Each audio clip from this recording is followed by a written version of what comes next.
रामकृष्ण हरी मंडळी, श्री स्वामी समर्थ. सर्वात आधी तुम्हाला येणाऱ्या मकर संक्रांतीच्या हार्दिक शुभेच्छा. तिळगुळ घ्या आणि गोड गोड बोला. आमचे तीळ सांडू नका आणि आमच्यासोबत भांडू नका, हे वाक्य आपल्याला संक्रांतीच्या दिवसामध्येच ऐकायला मिळतं. तर या व्हिडिओमध्ये मी तुम्हाला 2026ची मकर संक्रांतीची संपूर्ण माहिती देणार आहे. यामध्ये मग यावर्षी संक्रांत कशावर आलेली आहे, कोणत्या रंगावर आलेली आहे, त्यामुळे आपल्याला यावर्षी कोणता रंग वर्ज करायचा आहे, तसेच संक्रांतीच्या काळात कोणती कामे करावीत आणि कोणती कामं करणं वर्ज सांगितलेलं आहे. संक्रांतीचं वाहन काय आहे, वस्त्र, शस्त्र, वय, नाव, दान काय द्यावे आणि अजून संक्रांती काळात कोणकोणत्या गोष्टी केल्या जातात, या सर्व गोष्टींची माहिती सविस्तर तुम्हाला या व्हिडिओमध्ये मिळेल. त्यासाठी व्हिडिओ शेवटपर्यंत आवर्जून पहा. जास्तीत जास्त लोकांना शेअर करा आणि चॅनलवरती नवीन असाल तर सबस्क्राईब करायला विसरू नका. संक्रांतीचा सण जवळ आला की अनेक स्त्रियांच्या मनामध्ये प्रश्न तर येतोच की यावर्षी संक्रांत कशावर आलेली आहे, कोणत्या रंगावर आलेली आहे. संक्रांत ऐकणं हे पण खूप पुण्यकारी, फलदायी मानलं जातं. म्हणूनच आपण सर्वांनी संक्रांत ऐकावी. आपल्या हिंदू धर्मात मकर संक्रांतीच्या सणाला विशेष असं महत्त्व आहे. सूर्य हा दर महिन्याला आपली राशी बदलतो, परंतु जेव्हा तो मकर राशीत प्रवेश करतो तेव्हा या शुभ योगाला मकर संक्रांती असं म्हटलं जातं. म्हणजे सूर्य जेव्हा एका राशीतून दुसऱ्या राशीत प्रवेश करतो त्यालाच मकर संक्रांत असं म्हटलं जातं. आपण हा मकर संक्रांतीचा सण अगदी आनंदाने, उत्साहाने सर्वजण साजरा करत असतो. या मकर संक्रांतीच्या दिवसापासूनच सूर्याचं उत्तरायण सुरू होत असतं. हा उत्तरायणाचा काळ अधिक शुभ मानला जातो, त्यामुळेच मकर संक्रांत अगदी विशेष मानली जाते. इंग्रजी नवीन वर्षाची सुरुवात झाली की पहिला सण येतो तर तो म्हणजे मकर संक्रांत. आपलं मराठी नवीन वर्ष जरी गुढीपाडव्याला सुरू होत असलं तरी सुद्धा आपल्या दैनंदिन जीवनामध्ये इंग्रजी महिने सुद्धा तेवढेच महत्त्वाचे आहेत. मराठी महिन्याप्रमाणेच मकर संक्रांत ही दरवर्षी 10व्या महिन्यामध्ये म्हणजे पौष महिन्यात येत असते. इंग्रजी महिन्यात मकर संक्रांत ही नेहमी जानेवारी महिन्यातच येत असते आणि या सणालाच आणखीन एक वैशिष्ट्य म्हणजे हा सण 14 किंवा 15 जानेवारीलाच येत असतो. त्यातल्या त्यात 13 जानेवारीला किंवा 15 जानेवारीला संक्रांत येणं असं क्वचितच घडत असतं. मात्र नेहमी हा सण 14 जानेवारीला साजरा केला जातो. यावर्षी बुधवार दिनांक 14 जानेवारी 2026 रोजी मकर संक्रांत आलेली आहे आणि यावर्षी असा पण एक योगायोग आलेला आहे की याच दिवशी षष्ठला एकादशी देखील आलेली आहे. अतिशय शुभ अशी ही तिथी आहे. एकादशी आणि मकर संक्रांती एकत्र आपण साजरी करायची आहे. बुधवार दिनांक 14 जानेवारी 2026 म्हणजे शके 1947 पौष कृष्ण 11 रोजी दुपारी 3:06 सूर्य मकर राशीत प्रवेश करीत आहे आणि संक्रांतीचा पुण्यकाळ कधी आहे तर 14 जानेवारी रोजी दुपारी 3:06 ते सायंकाळी सूर्यास्तापर्यंत म्हणजे 6:20 आहे. आणि या पुण्यकाळात स्त्रिया वाण वौसा करू शकतात, वाण देऊ शकतात. आपण तिळगुळ म्हणून जे काही दान स्वरूपामध्ये देत असतो तर आपण तिळगुळ देऊ शकतो. इतर दानधर्म पण करू शकतो, जप तप करू शकता. संक्रांत ही दुसरी तिसरी कोणी नसून ती एक देवीचंच रूप आहे आणि संक्रांतीने ज्या वस्तू परिधान केलेल्या असतात त्या आपल्याला वर्ज करायच्या असतात. दरवर्षी संक्रांतीचं वाहन, उपवाहन, वस्त्र, शस्त्र यामध्ये थोडासा बदल होत असतो. सूर्याचे मकर संक्रमण बालव कारणावर होत असल्याने वाहन वाघ असून उपवाहन घोडा आहे. संक्रांती देवीने पिवळे वस्त्र परिधान केलेले असून हातामध्ये शस्त्र म्हणून गदा घेतलेली आहे. केशराचा टिळा लावलेला आहे. वयाने कुमारी आहे, बसलेली आहे. वासाकरिता जाईचे फूल घेतलेले आहे. पायस भक्षण करीत आहे.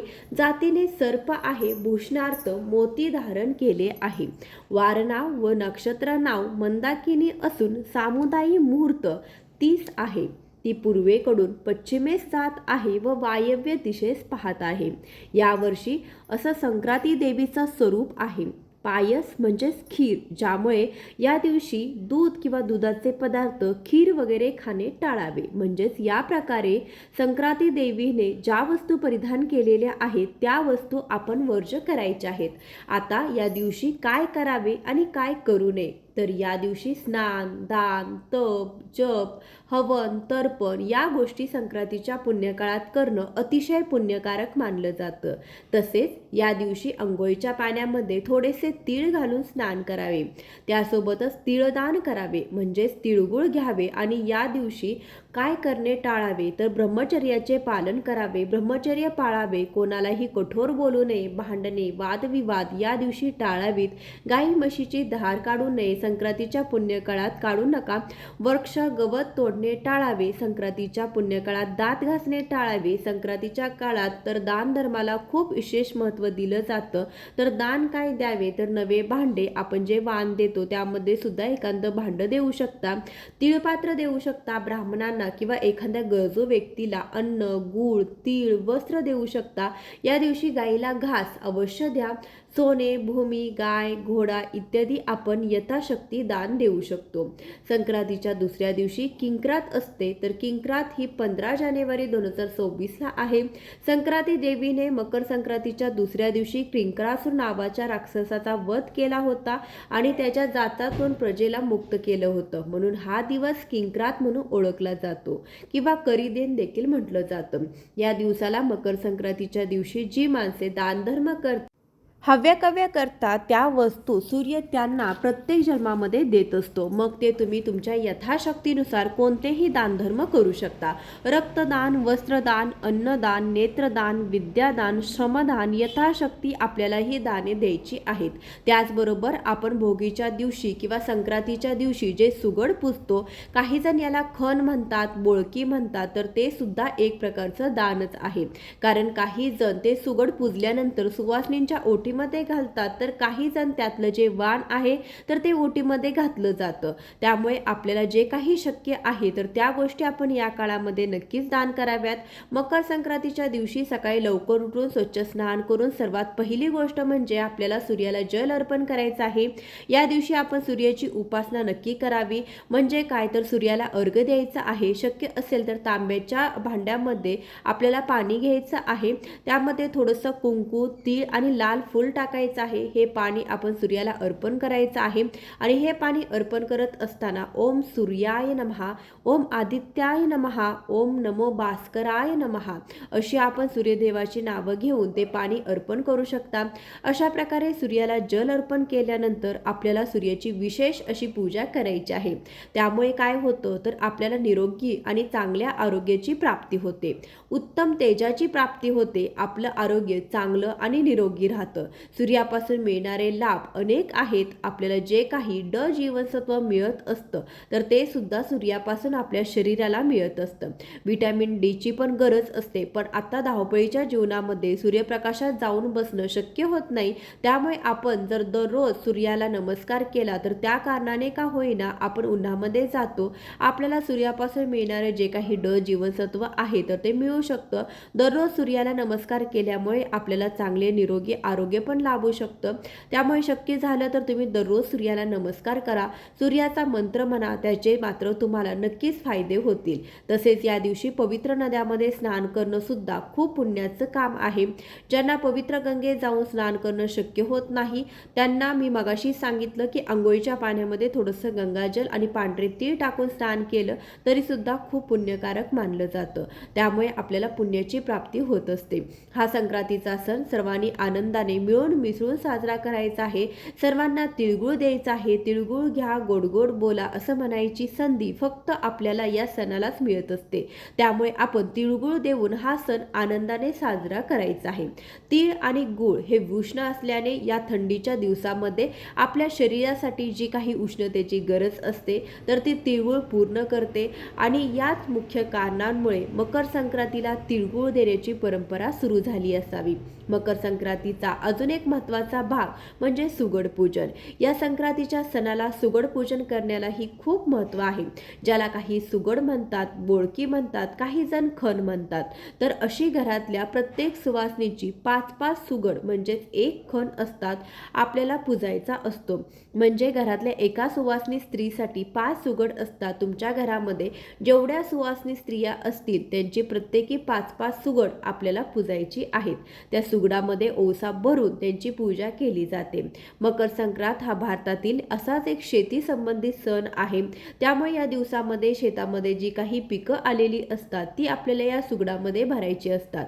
मग त्यामध्ये कोणी गव्हाच्या लोंब्या घालतं, तर कोणी ज्वारीची कणसं घालतं. हरभऱ्याचे छोटे घाटे, वाटाण्याच्या भुईमुगाच्या शेंगा, ऊसाचे तुकडे, गाजराचे तुकडे, बोरं, पेरूचे तुकडे, तीळ, गूळ हे सर्व पदार्थ वौस्यामध्ये भरले जातात आणि त्यांची पूजा केली जाते.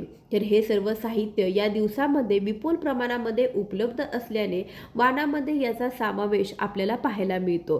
तर असा हा सगळा ओसा सुगडामध्ये भरून त्यांची पूजा केल्यावर हा सगळा ओसा नवीन वस्त्राने झाकून ठेवला जातो. मग जेव्हा सुवासिनी महिला हळदी कुंकवाचा कार्यक्रम करतात, महिलांना आपल्या घरी हळदी कुंकवासाठी बोलवतात, तर त्यांना काही ठिकाणी हे सुगड वाण म्हणून दिलं जातं. मग त्यातला जो काही ओसा आहे तर तो ओसा त्यांच्या ओटीमध्ये घातला जातो. यालाच तर खरं वाण असं म्हणतात. आणि हे वाण महिला वर्ग ज्या पद्धतीने एकमेकींना देतात त्याच प्रकारे पंढरपूरच्या रुक्मिणीला देखील सवासन स्त्रिया या दिवशी हे वाण देण्यासाठी गर्दी करताना दिसून येतात. मकर संक्रांतीचा सण हा महिलांसाठी खूपच उत्साही आणि आनंदी आहे, कारण या सणाला महिलांचा आवडता हळदी कुंकवाचा कार्यक्रम देखील केला जातो. मकर संक्रांतीपासून ते रथसप्तमीपर्यंत हळदी कुंकवाचा कार्यक्रम आपण कधीही करू शकतो, ज्यामध्ये महिला एकमेकींना हळदी कुंकू लावतात, वाण देतात, तिळगुळ देतात. तिळगुळ घ्या आणि गोड गोड बोला असं म्हणतात. काही जण वेगवेगळ्या भेटवस्तू पण देतात. तर तुम्हाला हा हळदी कुंकवाचा कार्यक्रम 14 जानेवारीपासून ते 25 जानेवारीपर्यंत कधीही करता येईल. 25 जानेवारीला रथसप्तमी आहे, त्यामुळे आपण रथसप्तमीपर्यंत हळदी कुंकू संक्रांतीचं करू शकतो. त्याचबरोबर संक्रांतीचा आदला दिवस महाराष्ट्रात भोगी या नावाने साजरा केला जातो. या हवामानात उपलब्ध असलेल्या सर्व शेंगभाज्या, फळभाज्या, तिळाचं कूट घालून मिश्र भाजी, तीळ लावलेली बाजरीची भाकरी, लोणी आणि मुगाची खिचडी हे सर्व पदार्थ या दिवशी आवर्जून केले जातात.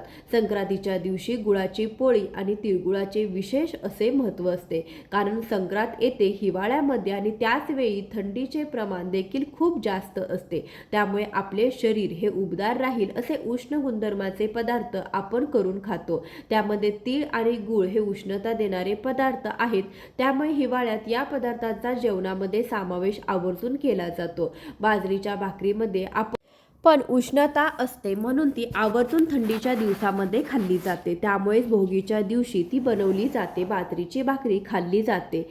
तसेच या दिवसात फळं आणि भाज्या ताज्या आणि रसरशीत असतात, त्यांचा वापर करून आपण भोगीची भाजी करतो. या दिवशी हंगामात आलेल्या सर्व फळभाज्या, पालेभाज्या आपल्या पोटामध्ये जावेत, हा यामागचा हेतू असावा. ही झाली भोगीविषयीची माहिती. तसेच आपल्याला माहिती आहे का, संक्रांतीला काळा रंग घालणं खूपच शुभ मानलं जातं. जेव्हा संक्रांतीचा सण असतो त्या दिवशी थंडी खूप जास्त प्रमाणामध्ये असते. आपण जर काळे कपडे घातले तर आपलं शरीर थोडं उबदार राहतं, म्हणजेच थोडक्यात थंडीपासून आपलं संरक्षण होत राहतं. काळा रंग हा सूर्यापासून मिळणारी उष्णता शोषून घेतो आणि आपलं शरीर हे उबदार ठेवतो. त्यामुळे या दिवशी काळ्या रंगाचे कपडे आवर्जून घातले जातात. फक्त लक्षात ठेवा, प्रत्येक वर्षी संक्रांती देवी वेगवेगळ्या रंगाचे वस्त्र परिधान करत असते आणि ज्या रंगाचे वस्त्र संक्रांती देवीने परिधान केलेले आहे तो रंग आपण वर्ज करायचा असतो. तर यावर्षी पिवळ्या रंगावरती संक्रांत आलेली आहे, त्यामुळे या दिवशी आपल्याला पिवळ्या रंगाचे कपडे चुकून देखील घालायचे नाहीत. संक्रांती देवीने पिवळे वस्त्र परिधान केलेले आहे, त्यामुळे आपल्याला पिवळ्या रंगाचा किंवा पिवळ्या शेडचा कोणताही ड्रेस किंवा पिवळ्या शेडची कोणतीही साडी घालायची नाही. डोक्यात पिवळ्या रंगाची फुलं घालायची नाही. थोडक्यात काही तर या दिवशी आपल्याला पिवळा रंग हा पूर्णपणे वर्ज करायचा आहे. हा भारतीय सण सौर कालगणनेशी संबंधित अतिशय महत्त्वाचा सण असून शेतीशी सुद्धा संबंधित आहे. मकर संक्रांतीपासून दिवस हळूहळू मोठा होत जातो, रात्र लहान होत जाते. मकर संक्रांतीच्या सणाला नववधूला हलव्याचे दागिने घालून आणि जावयाला तिळगुळ आणि आहेर देण्याची पद्धत महाराष्ट्रामध्ये आहे. म्हणजे जर तुमच्या मुलीचे लग्न झालं असेल, पहिली संक्रांत असेल, तर तिच्यासाठी माहेरहून ओसा देखील पाठवला जातो. त्यामध्ये नवी साडी आणि सर्व शृंगाराचे साहित्य, तिळगुळाचे लाडू, हळव्याचे दागिने, तिळगुळाचे पदार्थ हे सर्व साहित्य साहित्य असतं किंवा तुमच्या घरामध्ये जर नवीन सून आली असेल तर तिला देखील तुम्ही तिच्यासाठी तिळवा देखील करू शकता, तिला हलव्याचे दागिने घालू शकता, सर्वांना हळदी कुंकवासाठी बोलावू शकता. तुमच्या मुलीची व सुनेची जर पहिली संक्रांत असेल तर हळदी कुंकवासाठी आलेल्या स्त्रियांना आपण पहिल्या वर्षी हळदी कुंकवाच्या पुड्या किंवा पाकिटं वाण म्हणून आपण हळदी कुंकवाची भेट आपण द्यायची असते. अशा प्रकारे नववधूची संक्रांत देखील साजरी केली जाते. अशा प्रकारे आजच्या व्हिडिओमध्ये मी तुम्हाला भोगीची आणि मकर संक्रांतीची बरीचशी माहिती देण्याचा प्रयत्न केलेला आहे. संक्रांत कोणत्या रंगावरती आलेली आहे हे देखील सांगितलेलं आहे. कसा वाटला तुम्हाला आजचा हा व्हिडिओ मला नक्कीच कमेंट करून सांगा. आवडला असेल तर लाईक करा, अनेक लोकांपर्यंत शेअर करा. असेच नवनवीन व्हिडिओज पाहण्यासाठी आजच आपल्या चॅनलला सबस्क्राईब करा. धन्यवाद.